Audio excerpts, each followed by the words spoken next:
செய்திகள் வாசிப்பது திவ்யா ரகு. பீகார் தேர்தலில் இருந்து தமிழக சட்டமன்ற தேர்தல் முற்றிலும் மாறுபாடானது. காங்கிரஸ் மேலிட பொறுப்பாளர் அசோக் தன்வார். பீகார் தேர்தலில் இருந்து தமிழக சட்டமன்ற தேர்தல் முற்றிலும் மாறுபாடானது என காங்கிரஸ் மேலிட பொறுப்பாளர் அசோக் தன்வார் கூறினார்.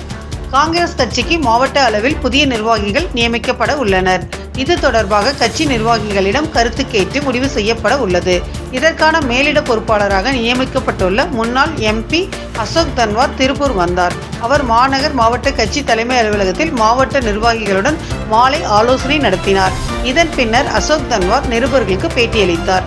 அப்போது அவர் பேசியதாவது: காங்கிரஸ் கட்சிக்கு கடந்த காலங்களில் மூத்த தலைவர்களின் பரிந்துரையின் பேரில் நிர்வாகிகள் நியமிக்கப்பட்டனர். தற்போது கட்சி நிர்வாகிகளுடன் கலந்து ஆலோசித்து நியமிக்க உள்ளோம். இந்த பணி தமிழகத்தில் தொடங்கியுள்ளது. கட்சி நிர்வாகிகளுடன் கலந்து ஆலோசித்து மாவட்ட பொறுப்புகளுக்கு 6 பேர் பெயர் பரிந்துரை செய்யப்படும். அதில் இறுதி முடிவு எடுத்து நிர்வாகிகள் பெயரை கட்சி தலைமை அறிவிக்கும். அடுத்த மாதத்துக்குள் இந்த பணி நிறைவடையும். இளைஞர்கள் உட்பட கட்சியில் சிறப்பாக செயல்படுபவர்களுக்கு பதவி வழங்கப்படும்.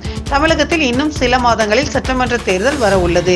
அதை எதிர்கொள்வதற்கான நடவடிக்கைகளை தொடங்கியுள்ளோம். பீகார் தேர்தலிலிருந்து தமிழக சட்டமன்ற தேர்தல் முற்றிலும் மாறுபாடானது. பீகாரில் லட்சக்கணக்கான வாக்காளர்கள் நீக்கப்பட்டார்கள். தமிழக மக்கள் விழிப்புணர்வு மிக்கவர்கள். தமிழக வெற்றி கழகத்துடன் காங்கிரஸ் கூட்டணி வைக்குமா என்று கேட்கிறீர்கள். கூட்டணி குறித்து கட்சி தலைமை முடிவெடுக்கும். இவ்வாறு அவர் கூறினார்.